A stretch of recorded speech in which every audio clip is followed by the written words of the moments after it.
Welcome to my channel Lanavi. Today we're going to discuss about the brachial plexus injuries and all the injuries that are related to the brachial plexus.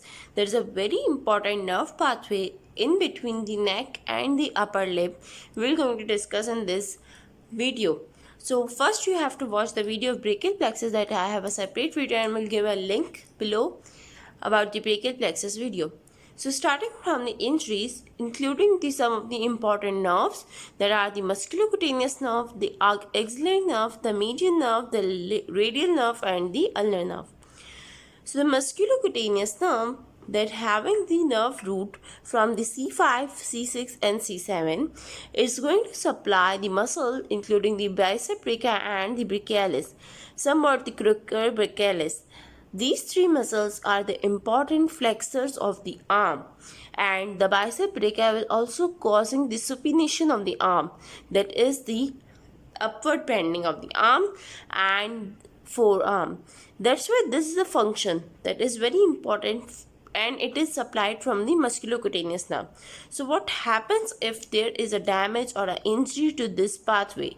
This will not occur and there will be a palsy called as the Erb's palsy because of the damage of the upper trunk. You can say the upper trunk or the superior trunk of brachial plexus when get damaged, it's called the Erb palsy, which is characterized by the extended arm, forearm and the pronated position, the pronated forearm,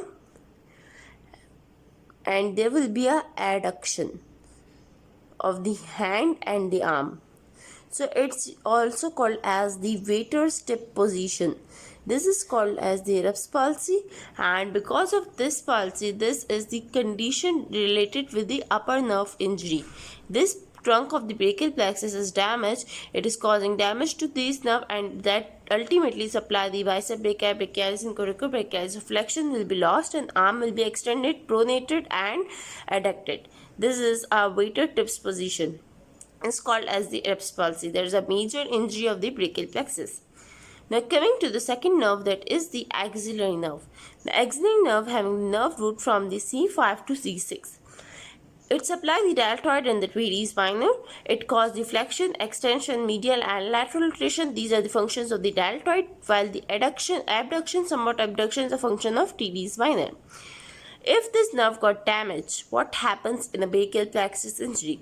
There will be a drooping of the shoulder. The shoulder will got droop and the normal contour of a shoulder will be lost because the deltoid is a major muscle for forming the contour of a shoulder. So there will be a drooping of a shoulder and other somewhat abnormalities can occur.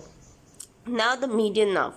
The median nerve is a very important nerve and it having the major blood supply and the innervation towards the many structures including the arm, forearm and the many flexors of the arm and forearm.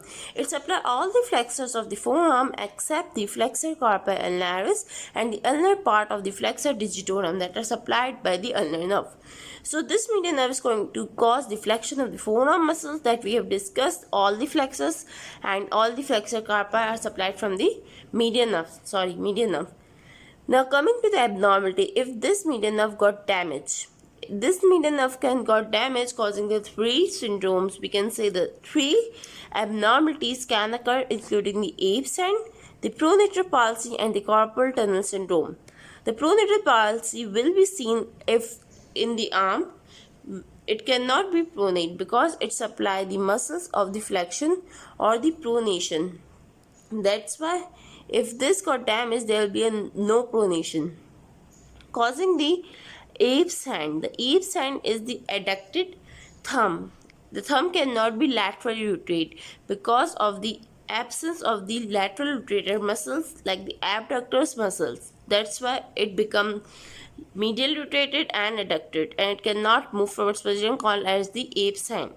The carpal tunnel syndrome is a cause of the median nerve damage when it passes from the carpal tunnel that is present between the head of the radius and some of the flexor carpi ulnaris muscle at the area of the wrist joint.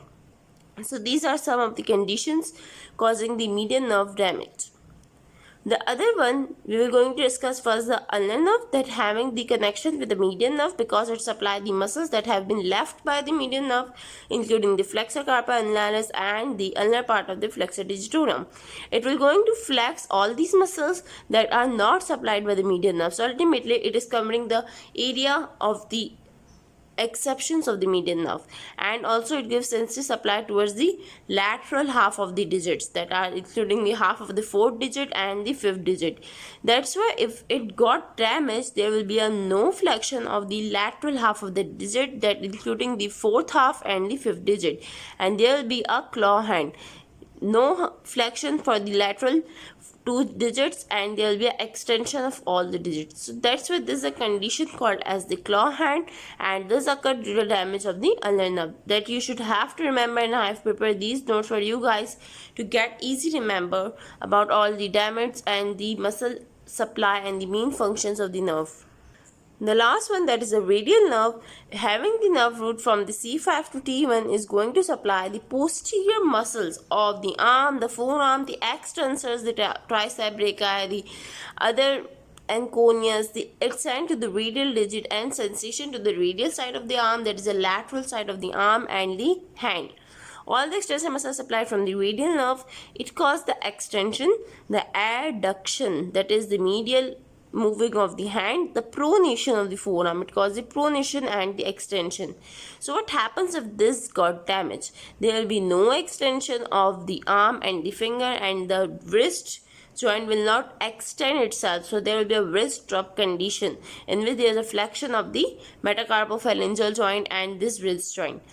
Its condition is occur because of the palsy called as the Saturday night's palsy. It's a name given to a condition when the person sit on the chair unless it has the wrist joint dropped. So this is a condition having a damage to the lower trunk of the brachial plexus, that is C8 to the T1, damaging the radial nerve and damaging the ulnar nerve, somewhat damaging the median nerve, because these three having the nerve root from the C8 to T1 here you can see.